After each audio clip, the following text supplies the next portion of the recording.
amani ane Ghanaian Times so kra dia ba wonu mu a wo tete sa structures na ye kan say omo ye squatters e ho ne nse se wonu tena ene nso omo akotena ho afa wu kotu omo afa ni ye nkotena ye nye sai na adane nse kan atwe ne mabo abiasi okumase nipa nso preprama adan no so ya hihye bie no assemblies na na sese wo mo mani do mo so ntem na anya kekese ye bekọ akotwa abo ho produce permit ni agya ne ho nipa no a wo produce permit no ye so aye nti no ye follow up na ye nhwe sa akosi afa wani beba ho so no bebo so mentem no na adan na base bum asa ebura so no oh na aye se hyerede ukotu omo a na womo blackmail ya manyofo edwedifo a wonom te kwan ho aha wuti pavement so ton ade entina ho nton ade ho ye kwan ho ka kura betimi abetwi afa so wokoka ya disi nyanya akokoduro say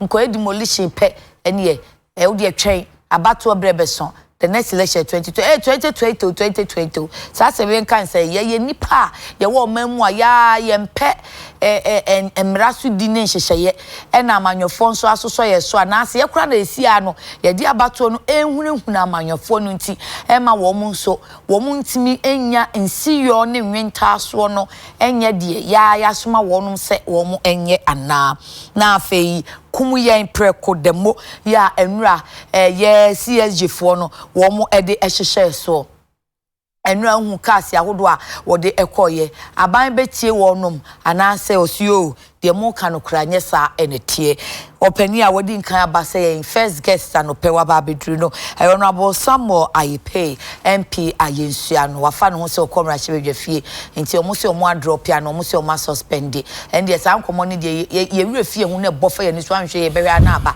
ade architect abam omo drum plans ni na ade ti da bi omo ba ebebusi omo ho asem kakra ona another wa ho fe de wo sen anchim oh mi ra me da wa so afa ho se tete so okomra na efie boko de akwan na kosi sen maafu krom de no waye yeguso na payments kriya yeguso na no contractor no ma maniska krentino mobilize no asan akosite akoto adwuma no so okay bia be acha be na watch send na wa akosite machines ni ade nyina gu a sika 70 otwentwen so kakra ene ma honya wa ade common fund mai oh common fund dey ananya na ode ye fund ye kwan na de isi ade na ode ye kwan lord kwan aye wo because aka 6 months December mesan akodi farmers day enti na mani abre no na ebedu se December de na ye gu quota no afi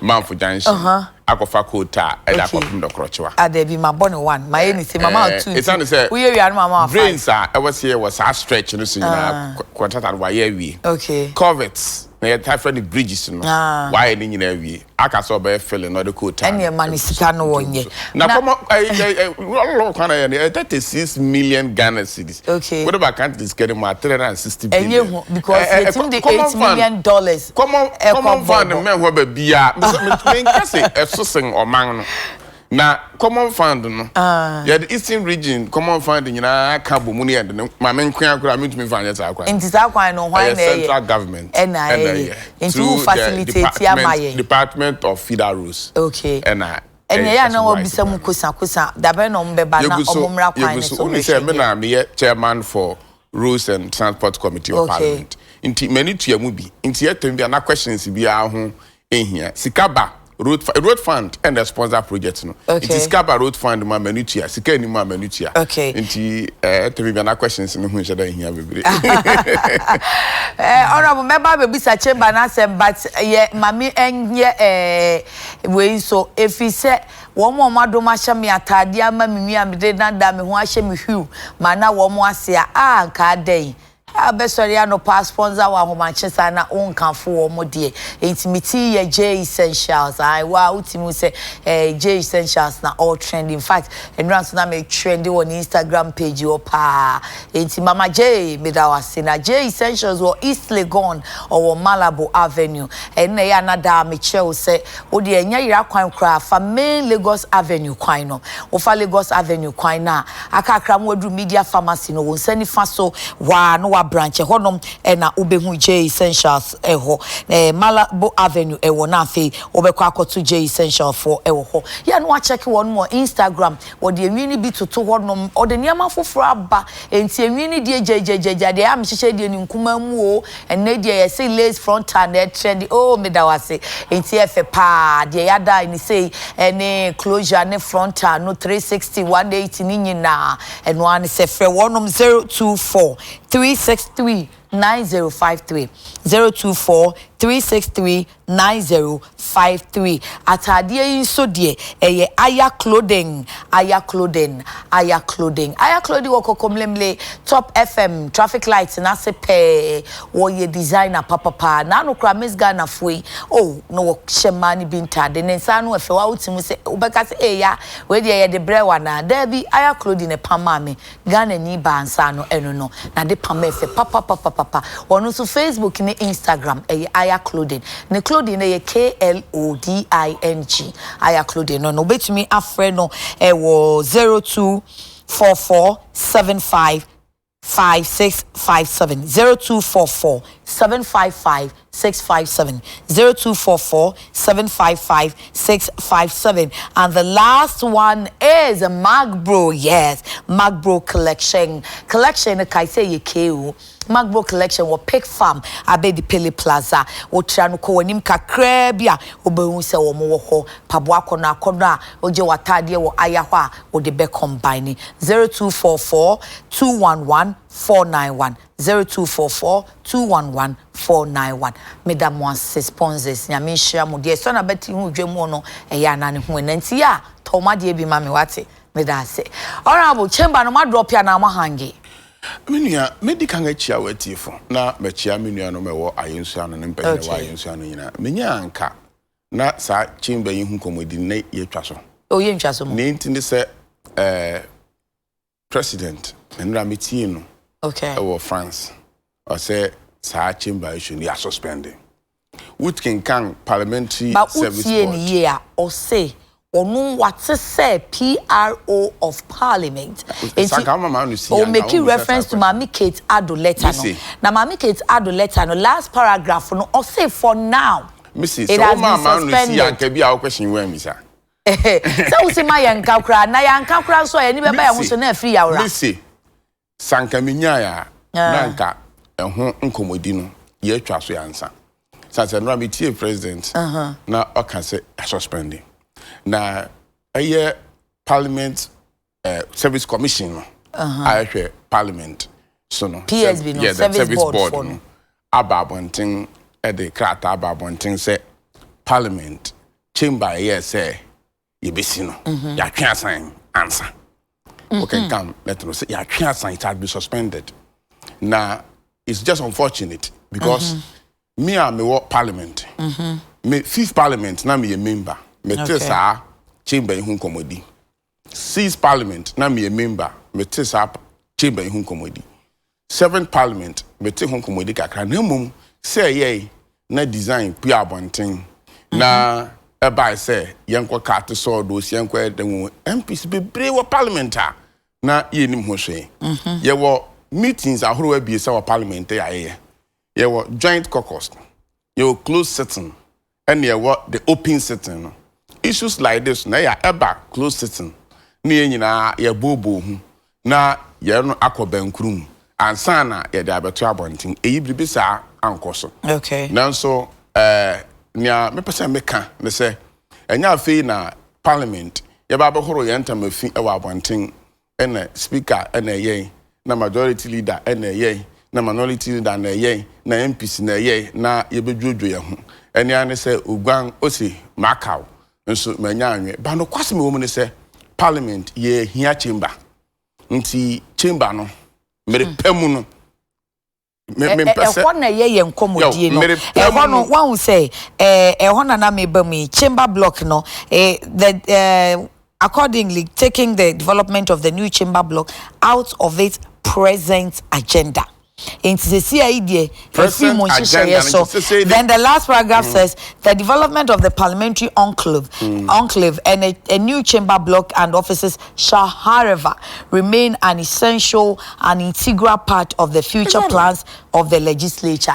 Then again, a man for you who said, "Mashe and Commodie Biasi with social media." Said your man for no echo social media so hashtag drop that chamber no. And I'm so much as a hashtag let's talk more. Enti I had to say, oh, yeah, Kasana Matias na chamber ne dia mu ye de yebesi. Chamber ne dia yebesi. And ubisa MP biara, ubisa NDC, minority, majority, government, previous, present, yebesi chamber no. Na mom ayensu anofo oto abama me. Samiri, one miss one name wo parliament. Ni ehia won sese pa enye chamber o. Ayensu anu yanga kwan nyina asɛn. Akwan ya dodo na ma contract. Contract is my adwuma du baby. Yema me sika na me nkoto adwuma no so. Eno na ehia yensese. Mo ansi ade an na beba. Yensi ayenya chamber. Na sisi amote he. So si baby yeti na ho anya parliamentary chamber. Na ho ye de an. Ana make say nkomodi ni kwan ya fa so shaase no. Nti wo pese wo kyerɛkyerɛ na mamukura na nipa enya abotare ntie. Ne nyina ne kwan ya fa so de ade ne ba abonten no. Hwɛ 1993. And President Lawrence, former president, at the International Conference Center, my parliament, me at the Hoyer Chamber. 1997, and ye sa chamber no, at the Kwame Nkrumah Conference Center, I was State House. Sa Kwame Nkrumah Conference Center, I was State House. A ho, and na Fimira Parliament 97, but me yet. Yes, democracy asono. Na castle osu castle hona president te ye hu se ehu hia pa nti ye see new presidential seat president Kufuor na be si sa seat ni ba yen ye du baby ye hu se judiciary baby a wotena die ansem na niama no emwa Professor Mills late na Mahama administration aba be si judicial complex ye twe mu 10 say 10 years say 20 years say 30 years ye been here befitting parliamentary chamber. Memusa wasem. Is it that ye three arms of government? Exactly. Executive, judiciary, and legislature. Into executive and yani die, judiciary and yani die. Chinchin anchin. Oya me bao. Chinchin anchin will say yen so. And yes, I say ye echa Ana so say President Biaba. Oye bibi enti former president Kufuor eboaye ene nya wonim ne enti na me pese ye be ka chamber no ho ya hwe ne ya in yansam ne ye kan chamber no so nya ye pa don't worry ne nya social issues say nya ye pa enti is it that former president Kufuor wajani din wasi seat of presidency amaye former president Mills and former president Mahama womo asi court complex omajomudin so I was some penina na do sujani din by way of building a chamber because that chamber we here no many Ghanaians feel like not necessarily and when we say in the near future e bia na nye President Kufuor administration in the BC chamber no okay e bia Kufuor President Kufuor His Excellency obedi 8 years krana e bia na nyono no BC chamber no I see you see and I because young package ade na magana for antiase young parliamentarians me nkase leadership me nkase speaker because they take decision for parliament until we take responsibility me make it na me nim ho hwe but once a parliament is taking decision for parliament unim adjective bi she ho new chamber that new chamber no as if you say ye wo chamber and yes ye pefoforo. See that picture na ye paint actually Ghana for na yes aneti. Na baby amuti na where there. This Kwame Nkrumah Conference Center. Yes, Asifi International Central Conference Center between 1993 to 1997. And the about Kwame Nkrumah Conference Center. And your chamber. So time na mu renovate we no na mo say ye there. It's cause Samira no na ye ni sika. Ye betumi EDC chamber. Inti baby ayate I had a wire chamber yet no. Now was see no na yetumi tena ho for the meantime. So I mention I was say. Yen cancer, men cancer show. Ghana for say obia ye ne conference center no yasesa na ba be ye chamber no ye de ama obi tumi sin fie no wadane ne kitchen ne room no de ama ne ma no omuti enti ye jai ne sa se now it has become the chamber of parliament enti Ghana for se mumfa se kwa me kwa conference center kwa it has now been used for that purpose and ye say adwan so mumfa convert we kitchen e de bedroom. That is baby our done. But a kitchen and we are converted to a bedroom. Which we design when you know and it's a design well designed. It is designed as a kitchen. It we are doing a business sinto because your design is a bedroom. It's a kitchen. They say bedroom abano. Yeah, the toilet and bath eshimu. Okay. But when it's a kitchen, you have toilet and bath and you then eshimu. Okay. Until you know we see no the toilet and bath shema any. And you now more extra comfort. A well designed chamber. A well designed chamber to do what? Chamber. Now we are member of parliament. I think that personally, I think that it will be in all parliamentarians and all political parties' interest. Say mube jai sa dey for now. Yes, and only some Ghana for now and for so many years to come. Ghana for so many years to come. It will be in your own interest. You be discuss chamber because once I we now but it also we can not that's no settle me pemu no you ba chechire ma chire Ghana because ukura we interview me no we now but ntie America sir any attempt to explain it to Ghanaians no so it means that the people are just not happy with it. That's why it has been suspended for now. Why for now? Because Ghana for say enya no mo hia say so suspend it forever. No, Ghana for gas suspended forever. Ghana for say young akwan enye. Yo, you too for baby ntina. Enu ma kwasa nya omo pano say. Okay. Enti yan suspended now. Ghana dache mon famra. Mmere pemu no, anya dache. Oh, me say dache mon famra. Pemu no. Nia ehia yan nia ehia ayensu anofo. Wansa kan wie. Me even if I want to be selfish as an MP, now be say I me to we a deng na me here me can choose me per chamber. Okay. If I even want to be selfish MP, me fan say me say me nyina me constituency hu for kra. Now be say deng na here me say me can choose chamber. Parliament ho na ye won me bi a ehia members of parliament. Okay. Say ye here enye chamber. Sa na me nua no me wa yensu ano so. Ne ehia won say no enye chamber. Inti ni Ghana for kan ya no won ya adwene. Ghana for say samiri ye wo mu yi de enye chamber of which MPB a obi se be ka kire wo say samiri ye wo mu yi enye chamber na hia yen. Okay, me there I've said my own no inti chamber in this first issue in this era akwala 5 Ghana cedis Emma papa nane ne ba na obi timi ko repi akwala 6 years se chamber ene beba da chi o in the appropriate time. Let's discuss. Now, sir, chamber and obi akọ rape obi. Yes, chamber rape betumi akoso. Yes, chamber rape betumi akoso. But chamber sika ne betumi akoso. And what say chamber ye besi ana yensi no. Ekoye link to rape. Emra na parliament enye na adwene so e obesi chamber no na rape ekoso wo Ghana enya de pa ye nhwese ye be ye dan enyama bi ohono mo yentumi antu ase kra na ye betumi amana kofom na bibi ti say no yente enyama bi wo hwa ade na ye sika no ye ye no ye betumi di akoso sa niama na no nti ya Ghana fu aya adwene ne ya ka kire Ghana fu say yensi we have suspended it. Sikano se ekwan wo ho ye be bribia ehu be hia yensu anofo ehu be hia me ametia as an MP ye di sikano be kwa akoye for now enye chamber na hia ye woni ma me kan wasem bi one job 600 building this you want se si aye to yi ye cafeteria and a canteen ewe 600 ni purchasing a caterer nampo onu aduane wo na se me MP o comedy ma me sika akwa akoto sa aduan ni bi na medi ana me nya ho bi a me okomo de ma me ko outside parliament osum ho na makoto aduan di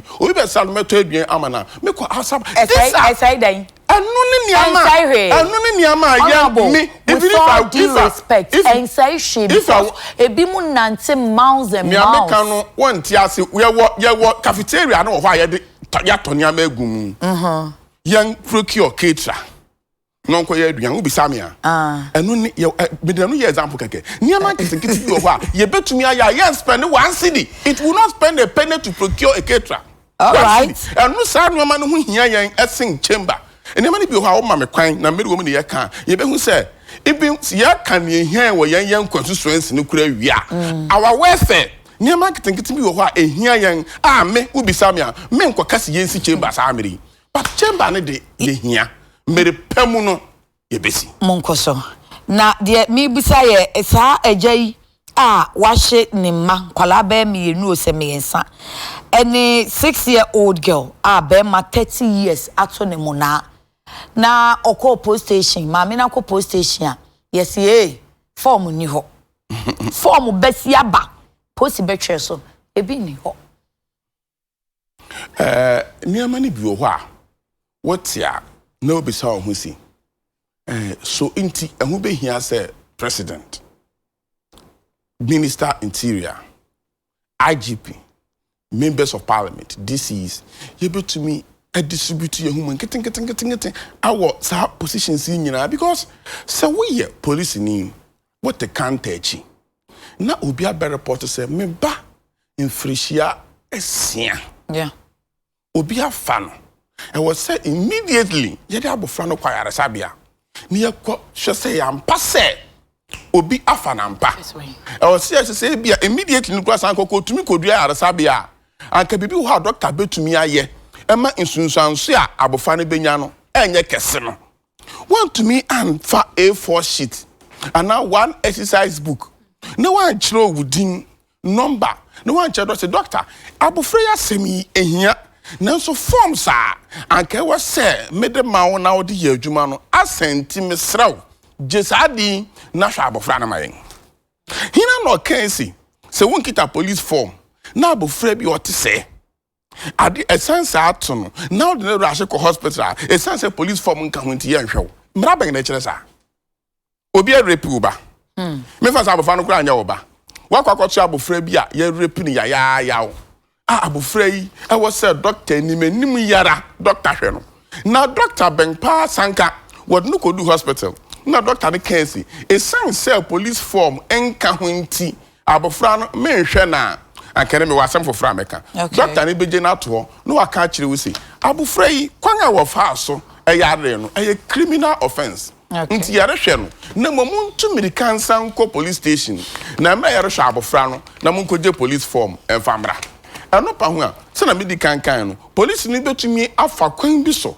a kire wo note be on a piece of paper na wo dia ko hospital doctor no hu sa paper na obetumi ahwa abofra no emra ye twan se ebenya police form nti niam na bi o wa aya na de yi ho ano keke se me se police form ni hu nti abofra no onwu police form ni hu nti abofra no enyare se wi se odi yi ni ho ano na report no sanche mu se edru baby no mo kacha awofo no said the matter has been resolved ama ohene kro wo kro mu abam se adenti na akwala ne papa e di asem na koma police oh baby atemi bia na yen those in authority ameka ho ye di move for kakra ne se eyi se wo se police no ene nipa asem ne fa wonsem a ekodu sa pempen so wonya asotwen be fi yen ho na aba isane se yenim se rape asem a yenka wo fie ya bohu dahuru National Commission for Civic Education into defilement just said both because abofra no we rape no and we define because onu age was anka wana na yesa nkita hodi nti no kwasem ewo mu say yenka wo fie police ni biara ni wo a obeka kire bi si okọ training no ana in service na ya ma won no onim say rape cases yenka wo fie wonim nansen National Commission for Civic Education and other NGOs equal rounds. Adekye ahemfoni adikurofo ohini biara odikuro meme constituency odikuro biara no beka che so onim say rape and murder cases and nsem fu abi wo ha yenka wa ahemfi ye kan wo court they report to a police station. It's nipa etena asese obeka asem no wo fi won fa nko police station. Police ni a also so asem no so case ya resolve ntima me no efa bofra no nko fi ni. Sankrofo no nyina no e wo say ye do won fa asotwe bim. Na aye esuade ama nipa ni bia what wa wo so so sa anya ma no so.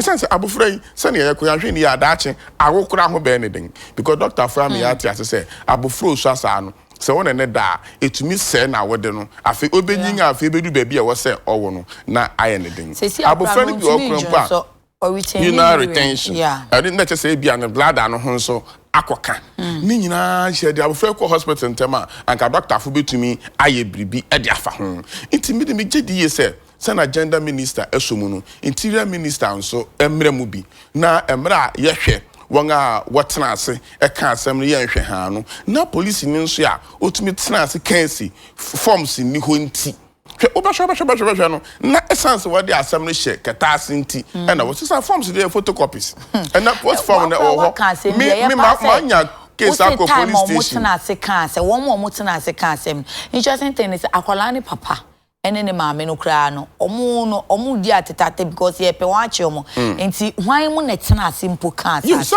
anya hwe ya wako ka ase no opahini bi anim so ye ohene so ye odikuru so ye busu apahini so ye opinion leader so ye asem akwala ne maame ne busu ni bia nka what's what share ma no tena ase di asem na ye be hu ba bia abofa na maame ene ne papa hye afei tu bi o wase ekoso ye ma awofo me kan enam ne ya chronicle dia ba enti ye ma awofo nti ase se mra ewo manyimu no ema wo absolute control over your child say me na ma we abofra no nti nia me pe biara metumi di aye no ente sa wo limit we a wo ba no wo ba bia wo betumi aye akodu okay abofra no e ya na ye ntan hu advanced countries na ye America na de ye hu abofra betumi a report no ma me politics me aba chero akotom because ye wo mra e protect mofra ye wo mra ebo mofra ho ban ye 1992 constitution no e wo fa bia ebo nipa biara wo gan ha mofra ka ho ebo ho ban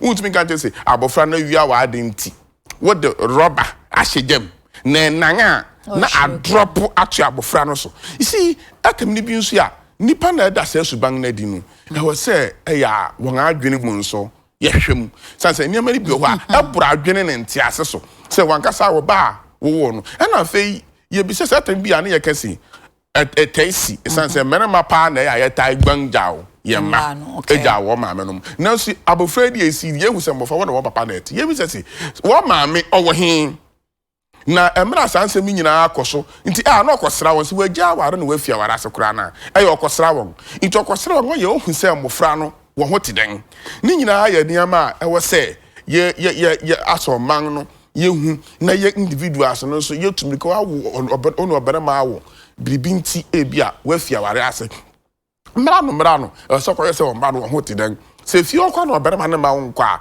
e wo se ya okomofra no sukuu na okohia abofra no na ohwe se abofra no na ho tiden wunya abofra no na mofra no mfa no ma eja no se eja na ya ma de bia me ya wonti meja on sa ya merema na yeta ya sa oba no kwon ofa so ja me no mani nye hu nti no mofra de meja won are you punishing the woman or the children na me de o se brochire ba bia kwala no wo na enye wo nko a oba nti o hye yema na ye wo nko a wo dia ba wo na obeye ye nyina o hye yema kura Ghana ha abrochire na ne Ghana ha sabofran hye yema wo ni right say wa abotun ji se doctor for doctor kese abofrei ba bi oda niam bi ye hu no hu nti mira mu no ye be yi abofra no yesa wo kura na abofra no da wo yamu no wonni tumi sa ba abotu akwala no yo sabrochi akwada be fa phone me papa abom me maami abom ananso se ye be chi nipa no se de waye akwala yi wonni ni se ehonom wo no state no ehwe akwada no yiye ni na setena mu enti se maami ni papa ni home pa state no wo responsibility be ma akwada no ho nha no ene akwada no onko report ni maami anani papa because onipa na oye me yaya de ono na ehwe me se me maye be fa ne kwa why na be hwe me ye ni shelter homes any comfort places ye social welfare yi ne papa mu na wo hoi enti akwada no ye na de ya obi on onya akwada pa sa be 16 ani amaso a obetimi akọ report na me nkọ report na me nkọ tena me no ya adwene pa me tu kwan kọ Czech Republic na me ne Ghana ni bia watena check for over 35 years on a school why you man na de gina ho na me na te ka mu ni yeko na me hu say structures bi yes ni kama tintin bebre am say hey na dan ye o say we ye abofra na se udu pempenso bi na ogi di se kwan a wawofo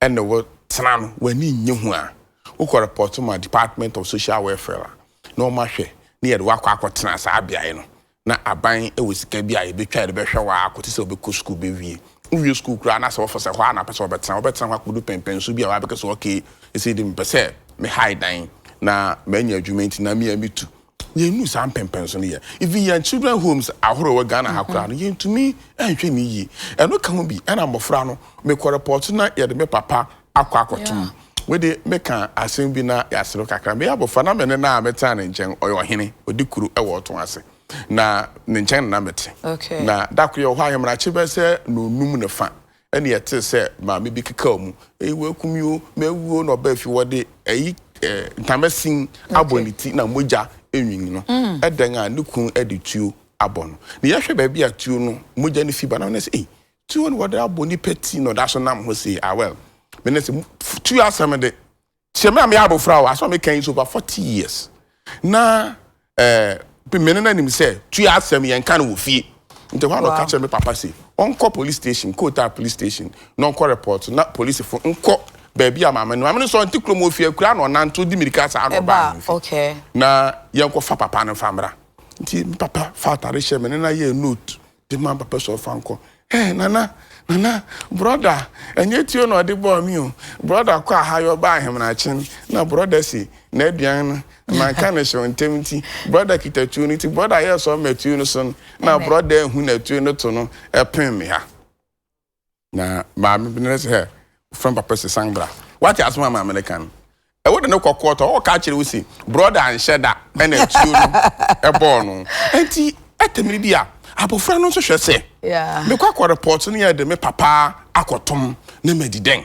enti ya kan na say ye hwa afanu ni nyina emra ye education na mofra no ene mamefo no anasa awofo no ehu se e wo se ye ma no ye hwe wonyi na aban so eritu anamon kwan e befa so ya ye betumi nya shelter bi hwe mo anim he ye nipa bi egu ha wo so nsu na wonye Ghana fo wade wo master's ka ho mo fra yi nkusuku mo fra yi nsu adwuma nti amra ye de free senior high school aba aban bon ho modern say mo fra dodo na benya secondary education at least no na ebinum so ho a on the basic education no kura wanya bi nti da bia na e class 1 nti ehun behia se behwe ni nyina na mo ni nyina achi no ye nya nu sa pempen so no ye no na o si ya se nu ba because nka na nka social welfare no na ye adwuma pa si atamri bia ya ne aye ho sa transits among government. Okay. When you say me parliament 2009, it's me at least 2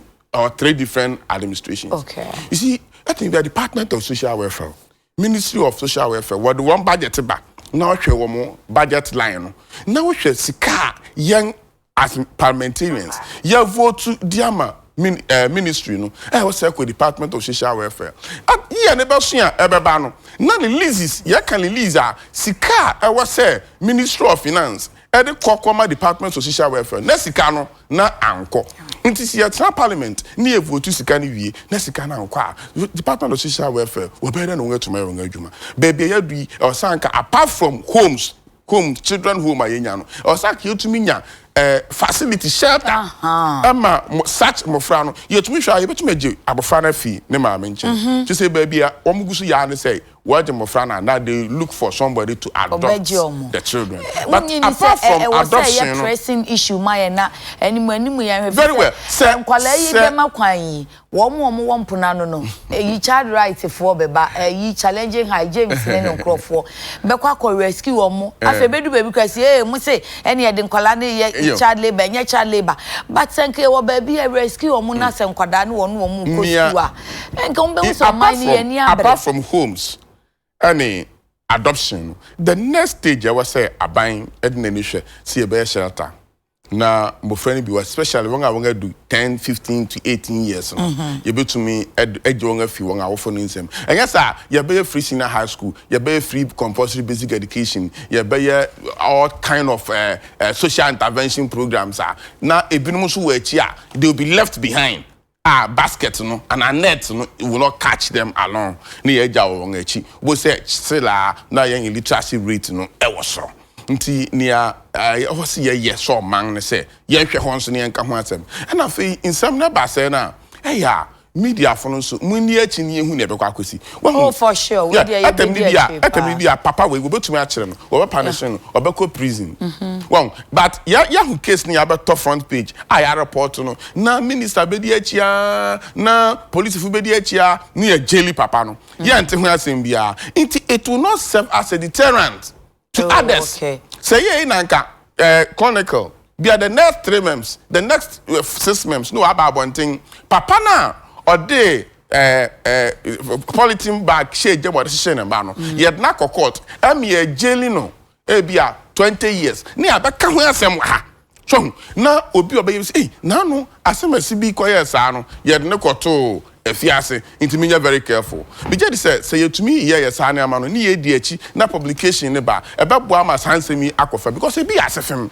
Asefem pa say yeti omen na we a wo ba wa wo no. Na we see me de adehye jam na me de aseshe ne sense akofa me 5 cities na ka ho esika na akofa na CCS akwala na ya tene mu na akofre ya akofa no etemni bia na we du ba bia we so no obere man poda nipa wo line no so a won anya won adwuma ye nyina no kwari ni I was say minister for interior, gender minister say we show interest. Until I was on a partner and then a colleague minister for interior. Yes, we na police in Indonesia or assembly jeje musa anonso. Yes, we can be at the befaso.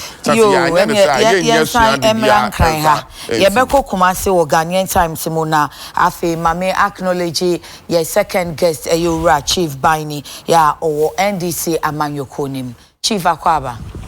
My first time I miss you with you. And I'm a shareholder.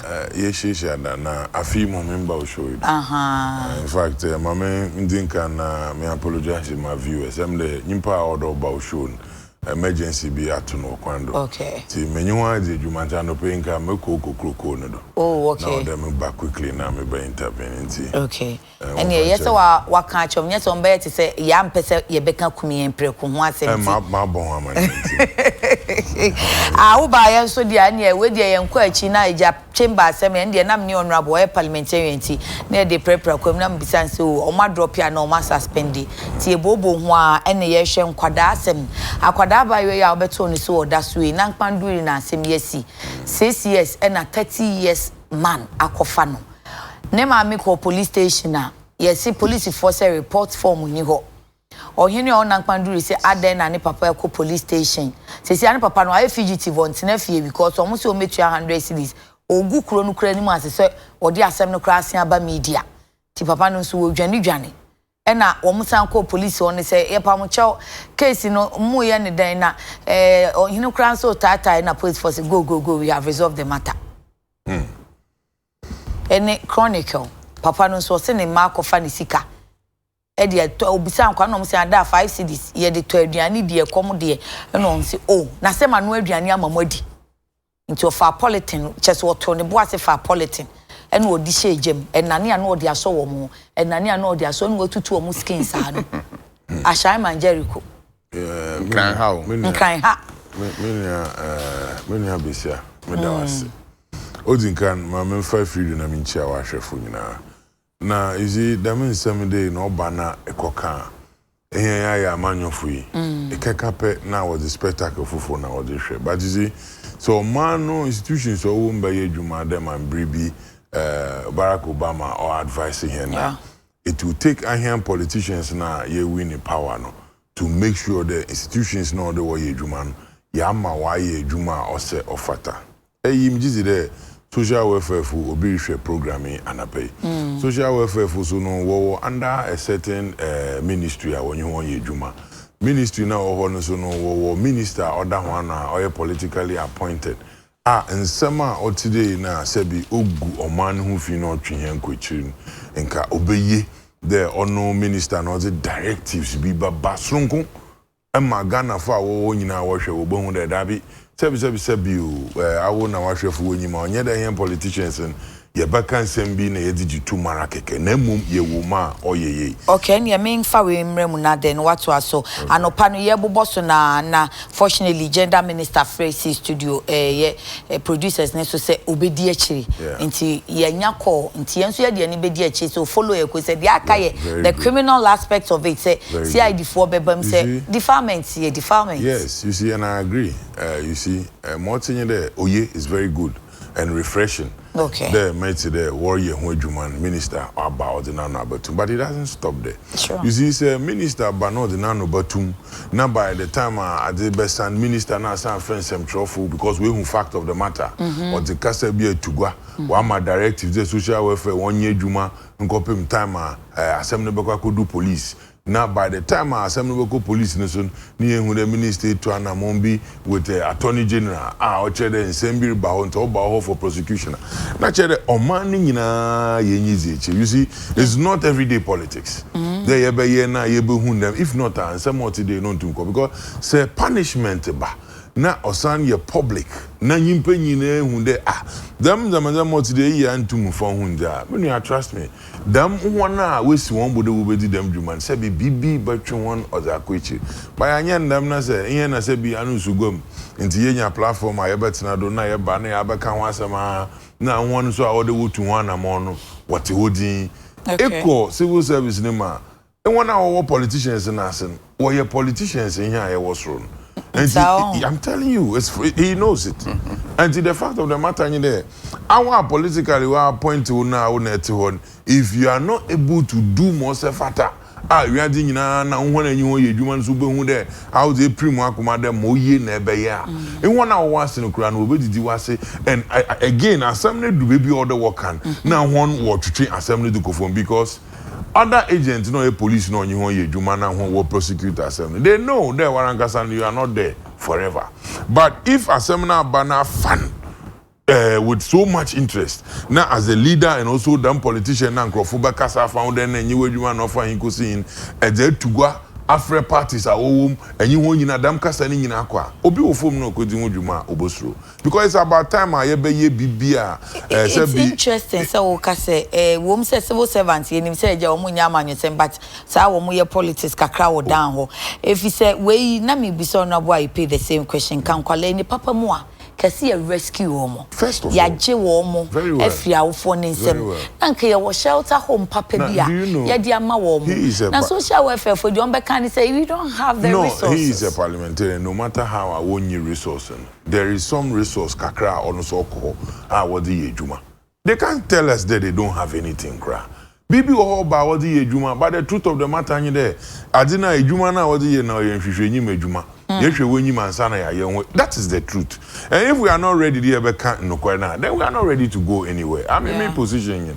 And you see, you talked about the fact that Miss a civil service politician. So, Madam, chapel politicians, media for politicians, everywhere. You know the fact of the matter in there. Where do my mouth kwande by politics? Okay. But I mean, you have said to so what you when you are go to about too much them to am and I'm fantastic, and I understand your position because wabre at my can say. And when people get disappointed, Odumribina say wo do pebi wo fi do bibo to my baby papa na when to my no disappointed that obre wabe mugura say be alternative na obotu mo better no kran na we jano. To end this I think that we have to set up and make sure that and there may be a yen or dear yen. And minim as a chamber so I can want some nada. Oh, obetumi aka because na and pay my program I make call peace na me bompire MP kro. Okay. Umbra. Okay. Na at least in fact me ndin komobi. So me dey them about 2 million penny honorable IP. Now honorable IP or MPP ni susu ampa but odumri bia or the nenensi former or the nenensi former. And I'll give you a typical example. Onankasa onya backlash on the party for that is when we were talking about the tow truck and some na nkrofuru wo kwando. There was the need tow levy no matter the difficulty in you see, I'm highly disappointed as a citizen of Ghana first. Saying in Kadamasemen Onido Botogwa. Honorable Ipeti say man 1 million Ghana cedis cry as a parliamentarian. And this put politics aside. Ema 1 million Ghana cedis as a parliamentarian. Or one dema crow and crofu won needs or the 1 million euro. Or best sang crofu won that chema. Sebi a hoto and a susumo babani pahon. You have no idea. Okay. I had a member of parliament, Orkade, parliamentarians will not sit under trees until the master of the order was discussed. I wept. Since I'm missing the baby, and then you punish general Casaman. Or ye cozy today with them. I want to say, Rawa, and would they watch chili. Okay. I don't see why I the baby more one and what I want almost say fit for purpose. Honorable, I pay catcher and pay say. Yamiso Assembly can say, you come in Chroma Conference Center. And no more convert into indeed ye chamber, but not now. You see, in this country, no, people are not interested in the change of affecting him, but they are interested in the change in Orabano. They are interested in that change. Nobody will tell me that in this country, even private businessmen. So what corners will call you Juma or free BB there? What social interventions? What the man per getting some business CSR, social corporate responsibilities. Corporate responsibilities. Okay. But you see what is happening now on you there. The project in Oreban Kasana Yerka 17, the total amount and corporate social responsibilities no do one is directed to some other people. Nobody can tell me that that is not true. I'm lost to me. I am telling you that the interest of the matter in there, damn project in Okowa, Yimpo be winning them project no be. New corporate social responsibility no do ye man or ye my individuals, and that is the interest we are discussing here. What are we? Look, honorable what way? I'm coming. Oh, kase chamber ne dey sweetheart, we don't need as we speak. I have written one parliament and I heard that compare Ghana. But you know, I say you compare oranges to apples. No, I am not. I'm see. You see, that we go and beg money there. What are you talking about? System is different in the sense that we should live in that flamboyant style. Parliament. They were talking about. Have you seen any pillar round in parliament or block will Okay, so for now, almost your must suspend it for now. You see, that is the worst. That's why I'm disappointed. But that's what Ghanaians are demanding. Ghanaians are not demanding for suspension. Hello. Not a chamber now. Me and Pubis America to say, Samri in here chamber. We don't need a chamber now. I am a Ghanaian. Baby, I have to say, we can make use of that place for now. A lengthy one, chief, I am a Ghanaian. And it is on one or person.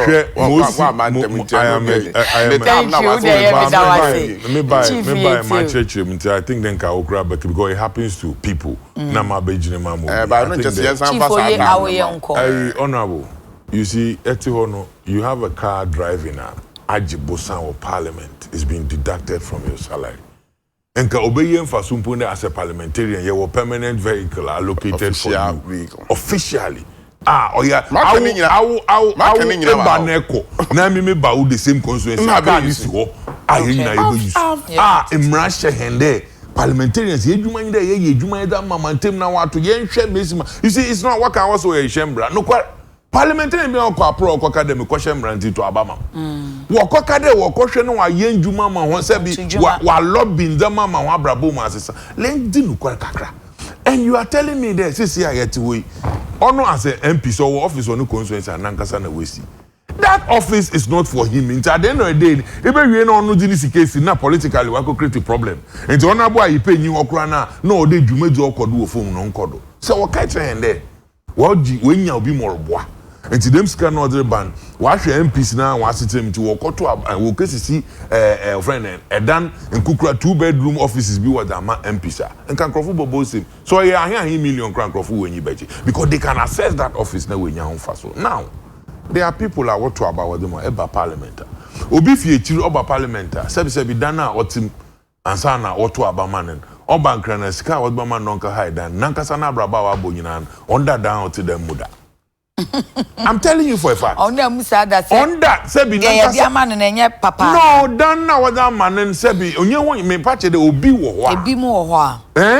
Parliament no one nyankopon na do want to abama no fi bebi ofi wa ban sebi ka wada man no ndem no fa onye djuma what to finish na kotum eda na one man who rent do nkwanko da se nara na obo ne bra nke bia untu dem scan on fa hide them down of comfort na on them. Oh, okay. And what I'm trying to tell you in the say baby what na wo ye djuma no sabi se wo pede woko honenyim kura nkadamabri onye damabri na mo wadwen enwon na woto abama hon den won soso wo botu nwa akoka kodu ahoto na wo wom say wo parliament ansa na wako. But you see, people are not looking at the fact that we serve in Krofubi.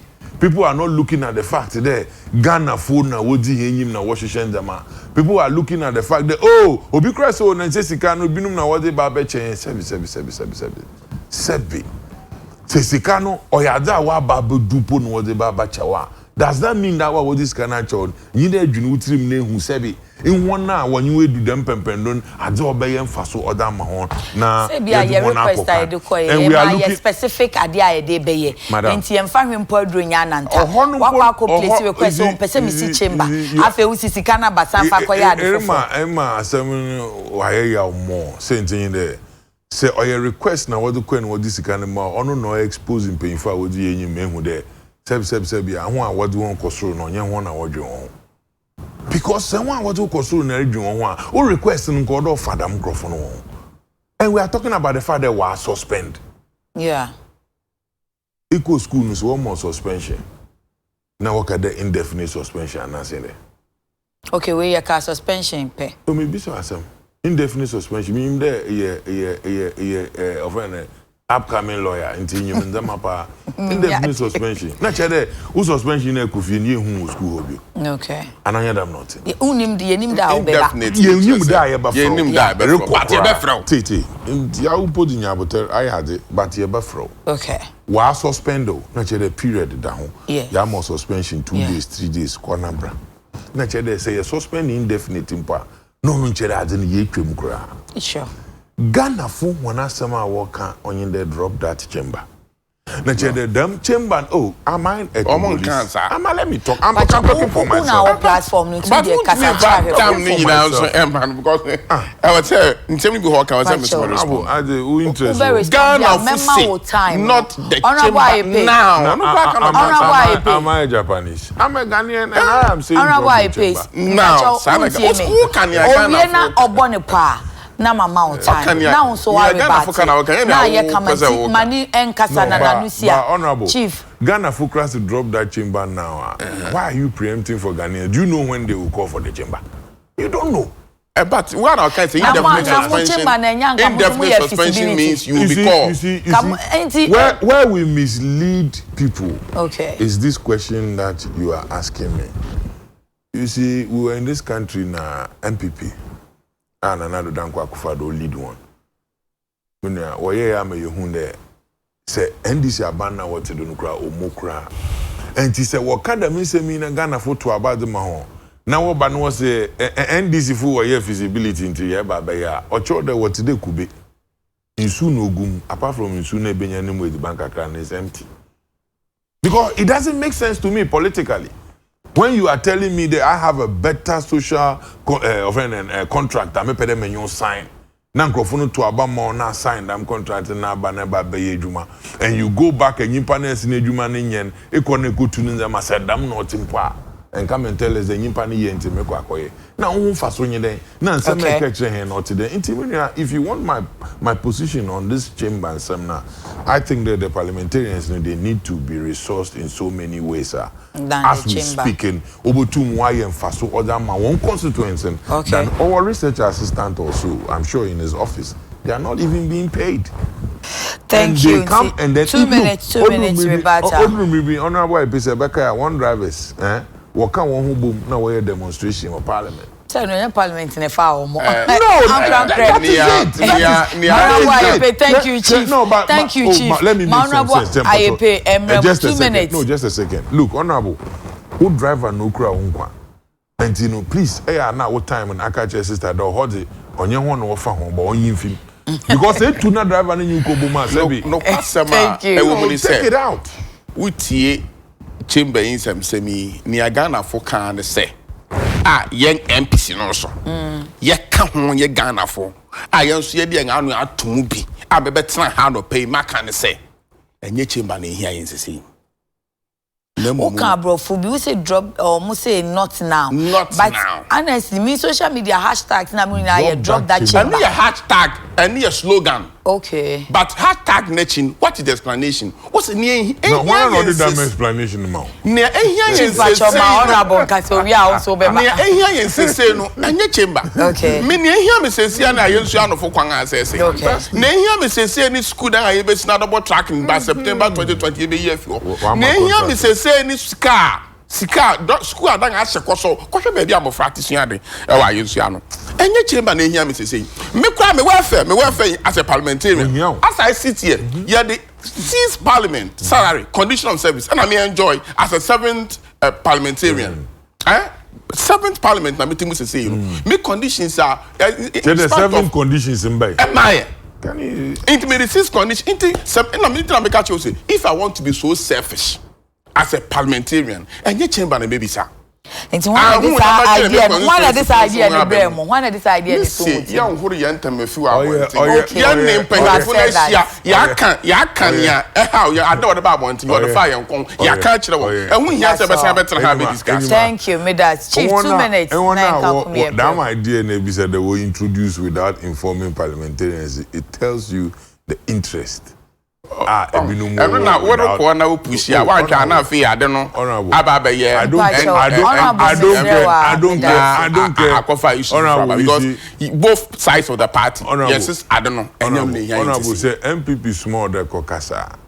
Onu nche de kone kokasa ne gwana wadi mo ni jawu ma na MPP aswon te do se bi utu akati na jenim na wa show. Iboko fi na akosa ho yerba. Nti wo suma osusu ampara wo parliament wo but it's uti. You get the point. And you know, I don't care who are Okahona, who are Ojunahona. I'm telling you, as a Ghanaian, there, the only way people will have interest and be fighting for this is about the corporate social responsibilities that will come out of that. We need evidence. And we need facts. We need evidence. We have to prove a social corporate responsibility. Organization of and you're part of the contract. On person Becca kickback and I cutting or watching that corporate social responsibility. Because you see corporate. I'm thinking there. You guys want to talk for me, but if not, you have no, I don't want to talk for you. Respectfully, allow me to make my point. But point now making and you're not we need evidence. But we station program platforms now. Platform not protection. He will be responsible for his words. As a parliamentarian, you have come here to tell us that Mwako meeting now what the farm will. You didn't tell us anything. We don't know. But respect our Mount. I have allowed you to go. To give me that same respect. So what can someone now? On 2 man and Kabi. Mr. Medawa. I do say, we say, what's you? One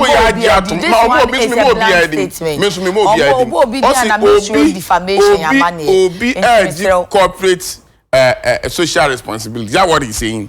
And one will be so hey, I dey say only host. And that's how they do you know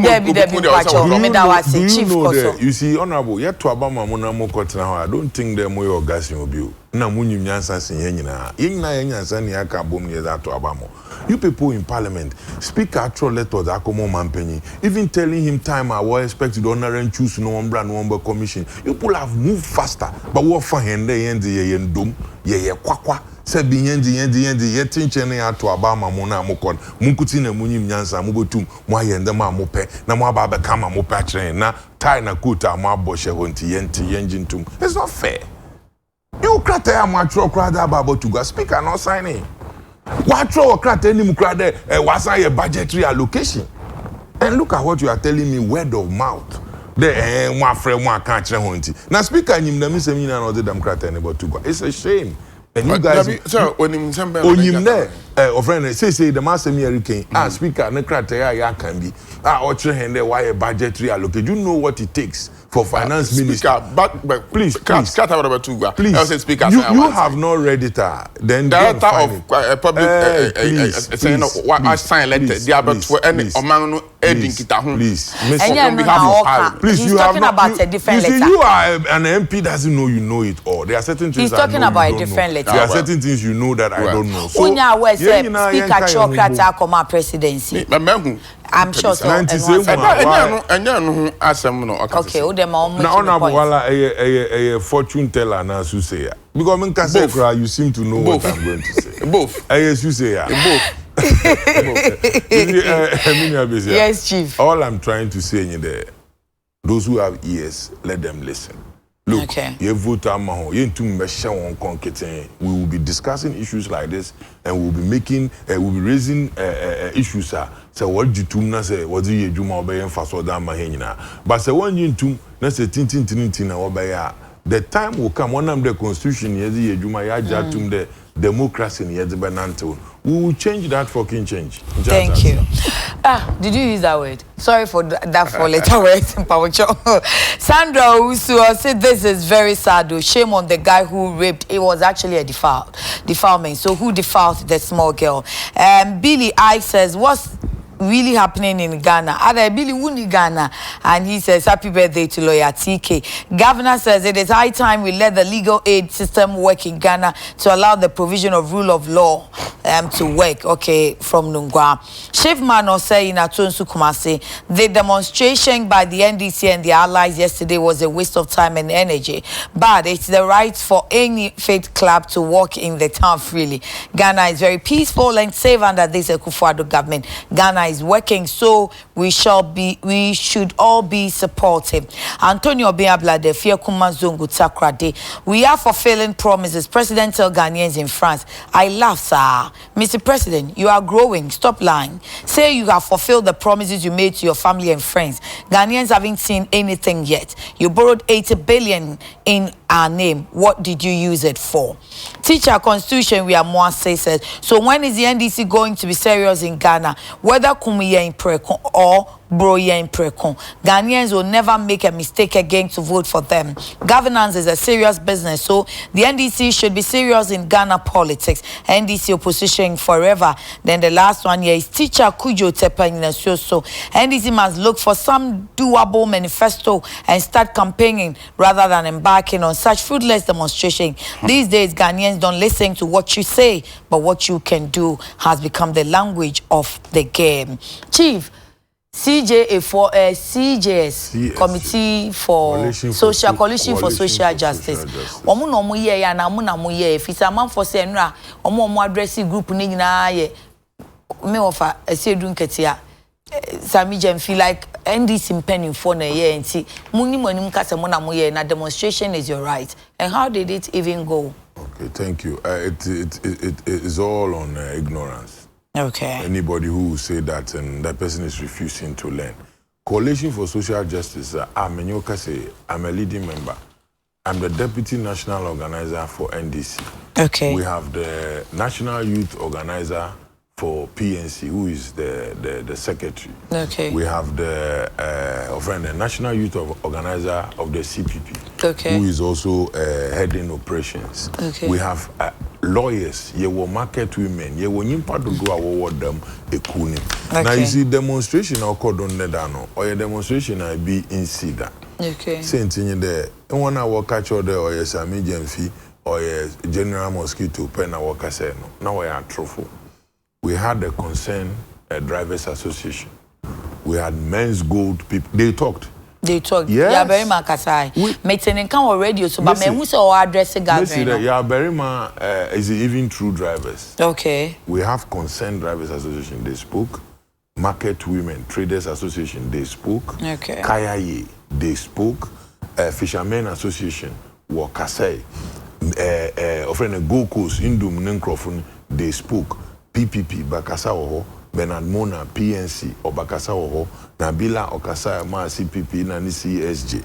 Ye were offended other groups are meant to be born in our participating or demanding him. Look, even young placards are yes of course police for our boy one home ban crown and once one have one cavitation and semi recorded, or even some were even captured. The issue here in the coalition for social justice, or you kuwa ye war and crankle, you can join. Honorable IP can join. Yeah, there.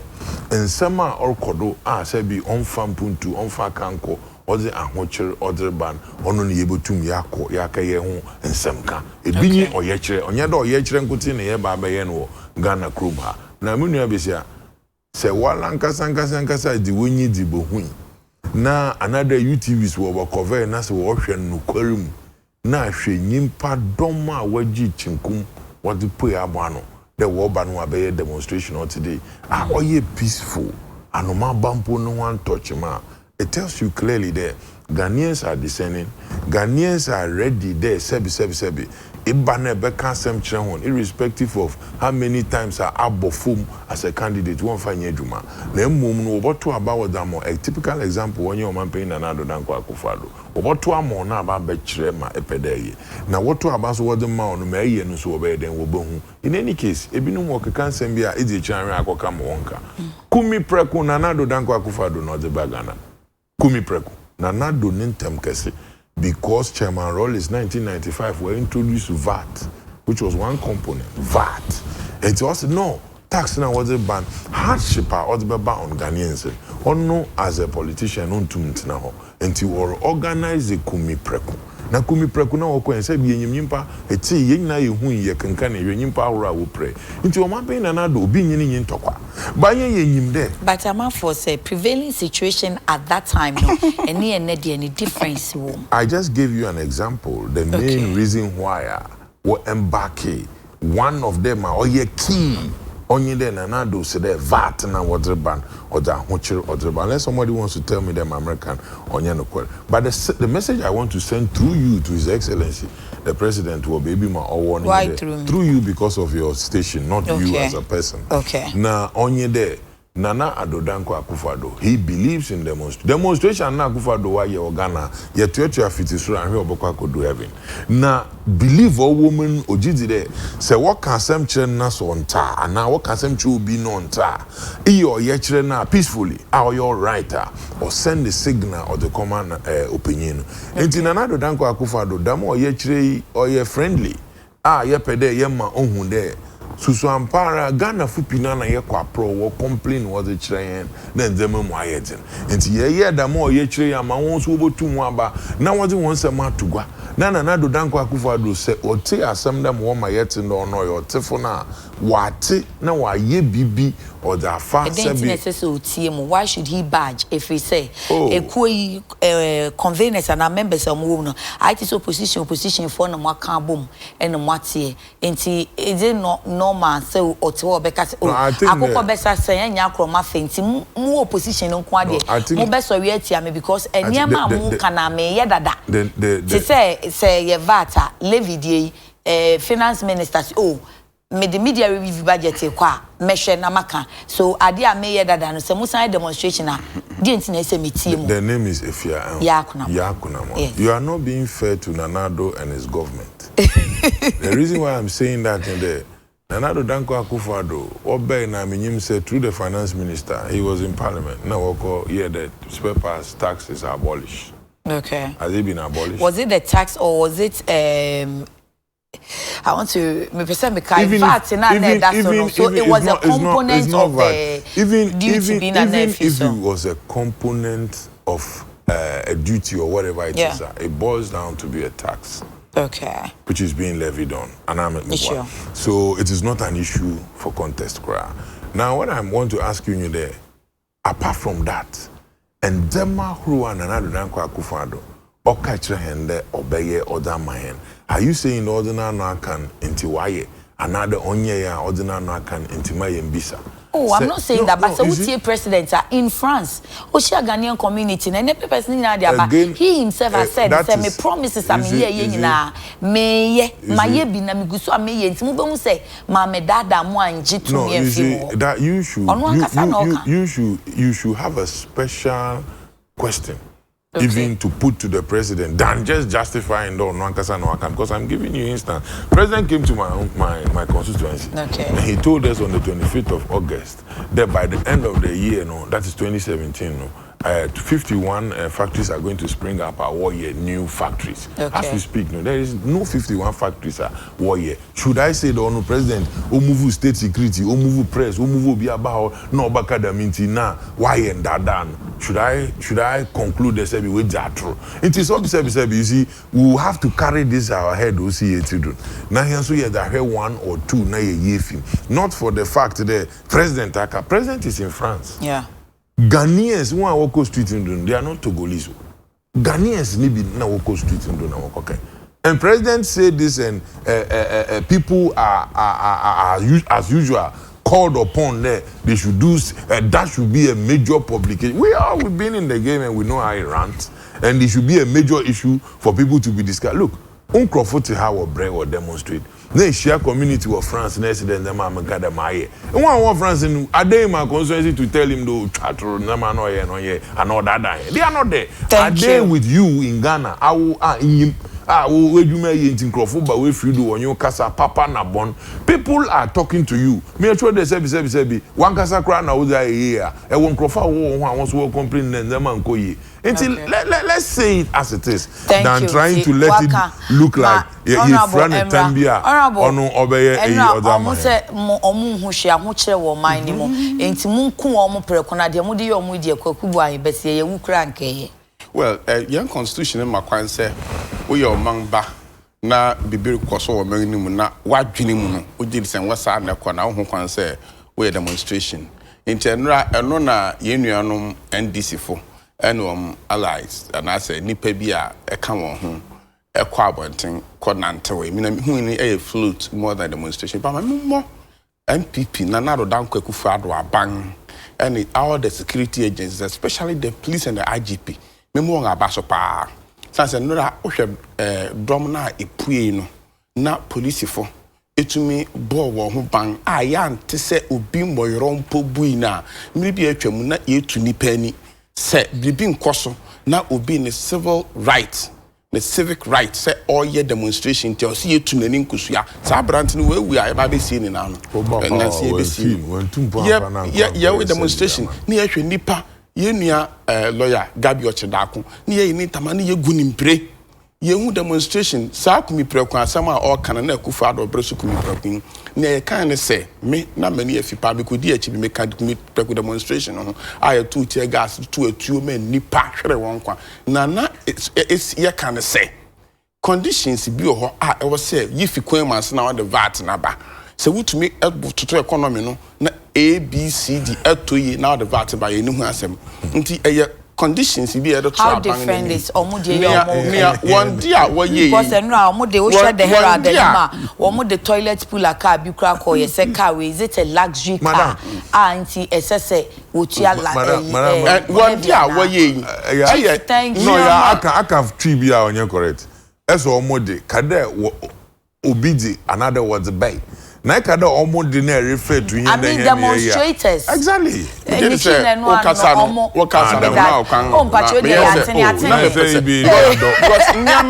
you jealous are you jealous chief medawase yes say eniama MPP aban ye manifesto mu ye kans ye beye mfirihia abien ni fani emu ye wane ye nyeye ye beto se national health insurance na ma do kro egwo say penny na obi kura kita national health insurance card no the hospital yenye and the aka no ya betua efi ho and obi kita card the hospital weje Jesus ya ba no na ba bia ohia ni ne tishe eye nurse fo me ba ma ko school me ni ska no be ko university me ntua onko nursing teacher to at least allowance kaka beba mo ba mo atwam ye di aba we buy yes free senior high school. Ye pese ohia ni usika ni obi abako school free senior high school or senior high school won tu ahwe ye be ye de aba. Ye ba na dum so. Ye tumi yin krofo adi ukonda area ye tumi kase ni obeyi mede de chemi pe ni mo abien na tu amefa na me ye adwuma. E sense light ni ye dum anopa ni aso bi de awia ene se dum so no efi ho. Dum so nti mokoko ji machine besi wa machine no ye yo ya so ya so ye tua about $70 million and ye da so tua ene nya de amu betie wo mo ansem na wo kan na ma ye mu bia asem a wo kan no nia ewo ma eye no kware no ye be fa na ye de aye adwuma say what can say luxury tax in the buy no nipa me na me chairman for Rules and Committee of Parliament. We were petitions that menim. Drivers associations ni adi nyina under my committee omo petition aba. Ya forward this petition that come Minister Transport. Minister Transport e dey akọ cabinet for discussion. Ama Minister of Finance aba abontin say media budget review aye dey ba next month no. Obe review sa tax no. Okay. Iti dai na mo kwa ye. Apart from enuachi omo se ahokire wo ho mo ka se mo mobosia mbosia mabo bebre na enwuma ben na mo de fi se mampani ka se yetisika so yetisika no ede asase we na me person ka se dollar beba from dollar kosro enti ama affect economy se aya na se obi ka sa ansem na me person be kan sa ase yi na so ehun be hia se e beti ase se infrisia awotweni ye nuanom NDC fu bedi ade no wodo man ni dua aden wakono na inflation net den wakono na eka ahena na wadi agyawo wakono na se ho de ye twem wo because o man hu nti na Ghana for to am nti ye kan se ye de inflation bien ne fa eniama ye case ye be ye no almost 80% to 90% yaye nia yaye nyo gusu ye komi consensus na kwhwe also ohun baby a one this is one factory no me do be kwa yensu ano 3 the constraints in 3 your operation are now under construction under serious construction a bit at the roofing stage a bit at the installing of machines a bit cry we are test run district 3 one district yeah what 3 how can you have district be but that's one district at least and also 3 districts no one per district one district 3 factories at least one district that's what he's saying also okay clarify that at one district one factory yes aya ma abroso ama ayensu anu nko ase betumi akan 3 in ayensu anu nko one district in ayensu anu 3 factories that's what he's saying 3 factories in one district Missy, come constituency, betumi so wonsa. Me do be switch chairman stretch no so. Okay. Yes, 3 factories. Missy. Into you promise 1, ya ma 3. Okay. You promise 1, ya ma 3. Say me no ka say, e car mu jawe, ene ye kuso, ye tua e car. Into nia ya kan say, honorable man po u cookies na me jawo kwan. One no na me dey see no. Oberu na pan no na one leader. What are you talking about? No, yeah, former president. Oru country as vice president and as president for 8 years. Onu aka sa trance. No hwed na Kufu Addo aban obaye. Niama o kan so obeye. Ene niama wa ye. Ene nwogusu ye na. Enye na kono kra so join sa float no. One okada. What enye na kono because who say there's nothing to demonstrate for. There's nothing to demonstrate against. Former President Mahama. Enye na kono. Onu kra ohun ye na nado ye ni nti wo hu say bibi there's nothing to demonstration. Honorable you President Mahama or Tuti. No, let's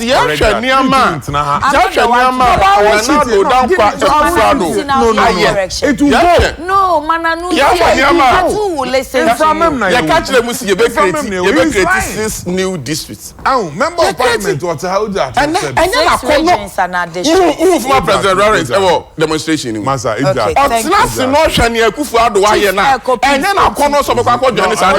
President Mahama. Thank you.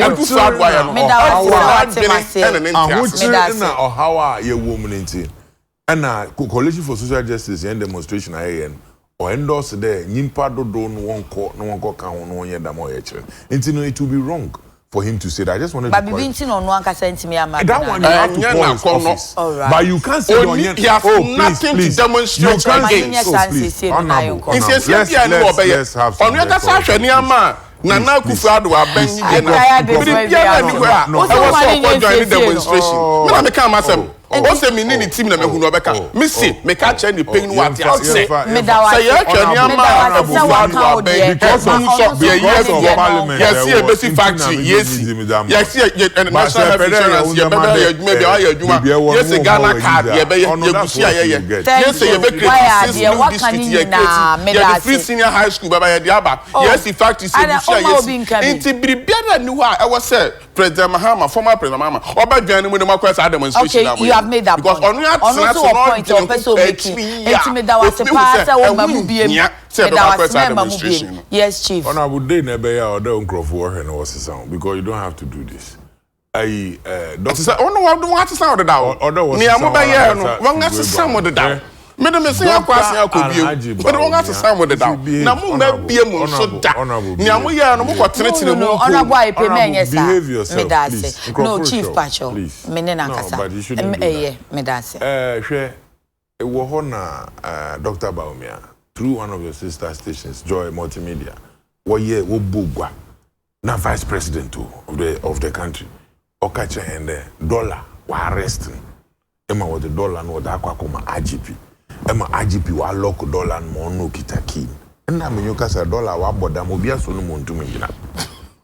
Obia solomon na wa petre. Sabona mo wa ka ba this and I mean you can say this is my buy. What you doing there? Man, opportunity na me kasa. No, what I say we say here. Okay, time I would alone cannot do that talking. Oh, honorable pay share. O share say no na 35 or 36. You mean talking we have man right. You man because on odi kan kasa about the demonstration. Make kan crowd men we and I was saying Jamano. Into we are so man vital. Don't have keep quiet. Yes, I dey say we all kan no kwaro no me chire mu. Hwe abo bia rebewu a opir. That's all I will say. Ma ori batani enko. Na mpesa me chire na Ghana fo nyina ati ase be se. Enu ma na adodan kwakufu ado. Ba o hye se. Se yeto abamana oba abaye ne. Ya chire mu ne wontumi ye. Kasa okan bebrebe no. Wontumi ensi ginan baako. Anka se kufu ado bai no. Also the free senior high school wontumi nyeye. Also basic factory wontumi nsi ye. Also be friend den necessary araman so ba betua wontumi ntua ye. Also dim so obeye form ya dan kan ne wontumi nyeye. Wontumi amo ade baako se. Thank you. And I won leader no. That point is well made. Pacho me time no kra aso apa ho bebre. Ono boy pay me da wase. Me time no kra aso apa ho bebre na ba no wankwa woje wani so enti honorable Samuel ye pay ye MP ayensua no and ora chief bini ye deputy national organizer Emma NDC era no mano pay me da wase papa chairman general ye da se pa se udi chief Emma timely enye o wati ase me wiam de me saba be fa na pampem kakra na che se no anu no me voice na say me sorry so yi happy birthday one je na time na me papa tiki yeah, my one at a time. Okay. Greater. Oh, sorry. Don't worry, go ahead. Sorry. Sana bed about co-position. Ghana for much as na binding and a woman in co-position. On forever. Inti tiki we na make say be ma our dapa. Dem party no say sit out to crowd they invite me na me so me no. Na wo de on ka say wo be ye na wa tunza afi. Oh, so onim say me ya. Enyo na wa ban. Me pede me ze abosubo kesepa. Me ma Greater Accra Regional Commander na nkrofo. Police war and another down you won't drink it down. You won't do this. Nah, you won't drink it down. Okay, we. Honorable, now if I was a lady, I'm sure then a bedimechi, make a son grab bedimechi. You are doing this. Police command and you could drink come. Okay. Yeah, meetings are who and son ayerko.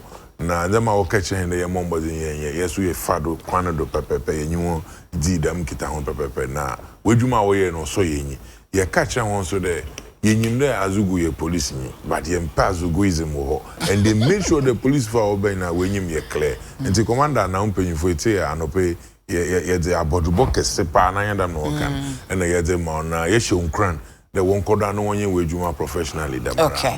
Thank you. Me so made that Magbro collection I say so mommy shoes 0244 211491 Magbro number no obema on pabwa share or pig farm abedi pele plaza o tra no na uko wanim kakra bia obeko akoto Magbro for hono mo me da o ma se papa na makache aya clothing so se me da na say for me nice dress I would e ma me share anopay for aya clothing 0244 755657 0244 755657 na afe Joey ye essentials and so na wafre wonum was 0244 024 363 9053 024 363 9053 ebrene kopa mumfa enche ye pancho yakra mu nyame adom ochine besi aba midi ede yakonama bye bye.